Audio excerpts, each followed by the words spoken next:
Good morning students. 12वीं वाले बच्चे, सिद्धि हिंदी विद्यालय की इस ऑनलाइन क्लासेस में आपका फिर से एक बार हार्दिक स्वागत है।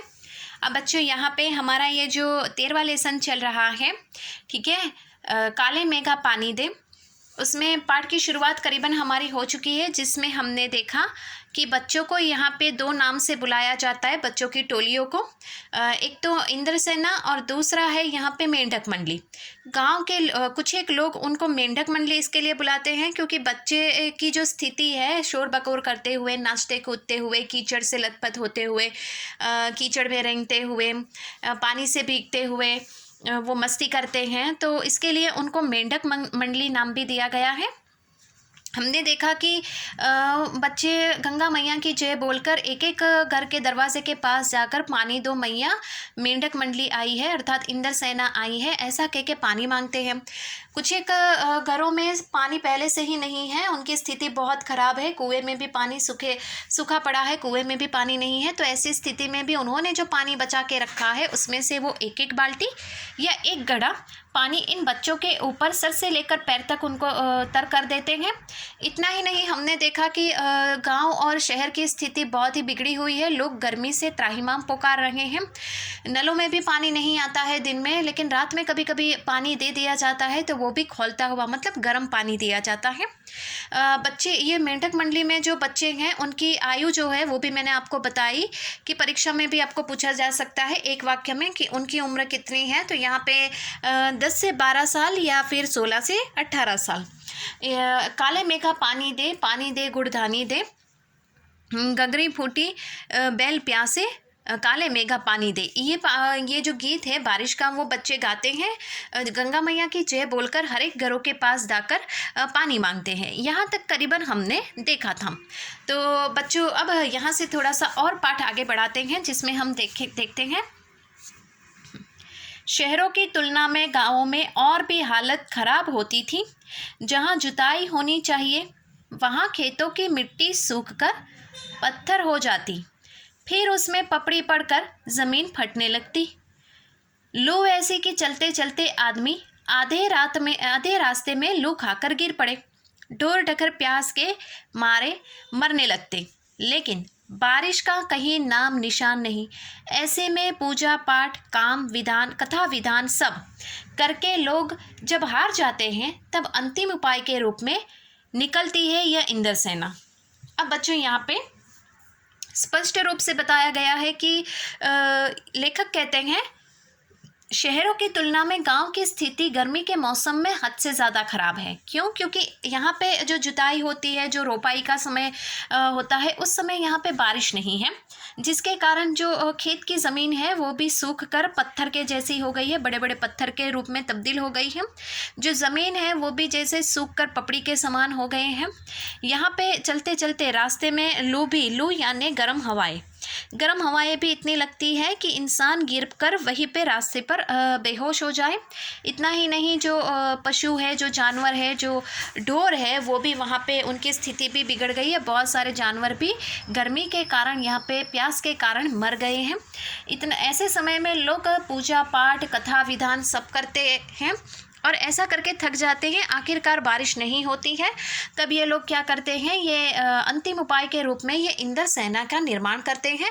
और ये इंद्रसेना में जो बच्चे होते हैं वो घर घर जाकर पानी मांगते हैं। अब थोड़ा और आगे पढ़ते हैं। वर्षा के बादलों के स्वामी है इंद्र, और इंद्र की सेना टोली बांधकर कीचड़ में लथपथ निकलती पुकारती हुई मेघों को, पानी मांगते हुए प्यासे गले और सूखते खेतों के लिए, पानी की आशा पर जैसे सारा जीवन आकर टिक गया हो। बस एक बात मेरी समझ में नहीं आती थी कि जब चारों ओर पानी की इतनी कमी हो, तो लोग घर में इतनी कठिनाइयों से इकट्ठा करके रखा हुआ पानी बाल्टी भर भर कर इन पर क्यों फेंकते हैं। कैसी निर्मम बर्बादी है पानी की। अब बच्चों, यहाँ पे आपके पास किताब है, होनी ही चाहिए, नहीं है तो मेहरबानी करके जल्द से जल्द किताब ला दीजिएगा, बार बार हमें बोलने की आवश्यकता ना रहे। यहाँ पे मैं आपको ये चित्र दिखा रही हूँ। अब हमने जो पढ़ा बच्चों, उससे स्पष्ट लेखक ने बताया है कि बारिश के जो बादल होते हैं, ये बादल कहा जाता है कि वर्षा जो है ये वर्षा इंद्र भगवान करवाते हैं। इंद्र की ही यहाँ पे कृपा बरसती है। और इंद्र सेना यानी उसमें ये बच्चे जो होते हैं वो भीगकर मिट्टी में रेंगते हुए यहाँ पे शोरगुल करते हुए, मस्ती करते हुए घर घर जाकर पानी मांगते हैं। अब यहाँ पे बताया गया है कि ये पूरा जीवन जो इंसान का होता है, ये पूरी संसार, ये पूरी सृष्टि, ये पूरी पृथ्वी, कुछ भी कह लो, पानी के ऊपर हम सब मतलब हमारा जीवन निर्भर है। पानी के बगैर हमारा जीवन है ही नहीं। अब यहाँ पे सूखे जो गले हैं, प्यास जो है, सूखे खेत है, प्यासे गले हैं, ये सब पानी मांग रहे हैं और भगवान पानी बरसा नहीं रहे हैं।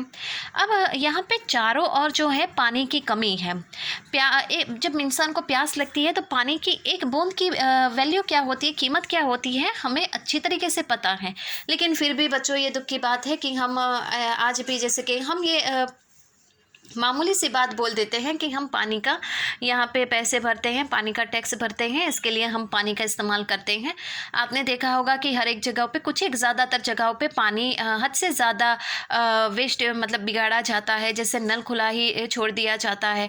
ऐसी जगहों पे मतलब पानी जो होता है वो बर्बाद होता है। तो पानी की कीमत तब समझ में आती है जब पानी की अछत हो, पानी की कमी हो।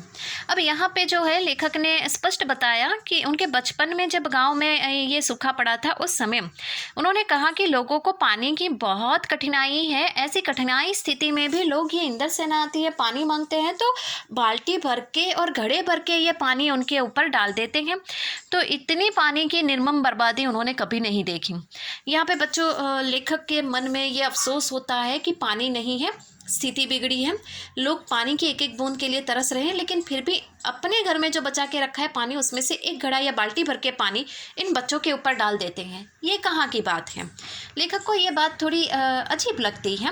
यहाँ पे चित्र में भी दिखाया गया है बच्चों, स्पष्ट रूप से हम देख सकते हैं। देखो यहाँ पे ये जो सब बच्चे हैं वो नाच कूद कर रहे हैं। कुछ बच्चे तो यहाँ पे देखो, ये पानी में, ज़मीन में, कीचड़ में रेंग रहे हैं। ज़मीन देखो पानी से पूरी किस प्रकार से लथपथ हो गई है।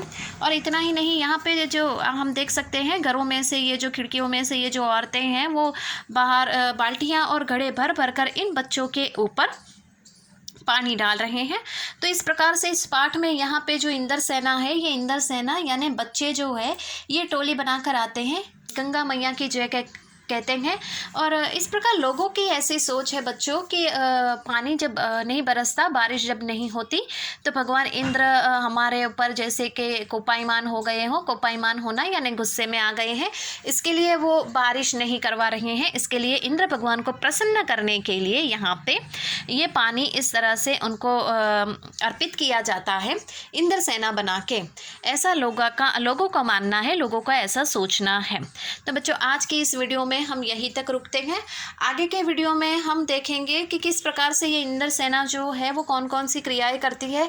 इंद्र सेना लोगों की ये जो विश्वास है कि इस तरह से पानी का थोड़ा सा बलिदान करने से, त्याग करने से, इंद्र भगवान को प्रसन्न करने से वो खुश हो गए, प्रसन्न हो गए और फिर बारिश करेंगे। तो हम पाठ में देखेंगे कि भगवान प्रसन्न होते हैं कि नहीं, बारिश होती है कि नहीं। और वैज्ञानिक रूप से लेखक का मानना है कि बारिश न होने के पीछे के वैज्ञानिक कारण हैं।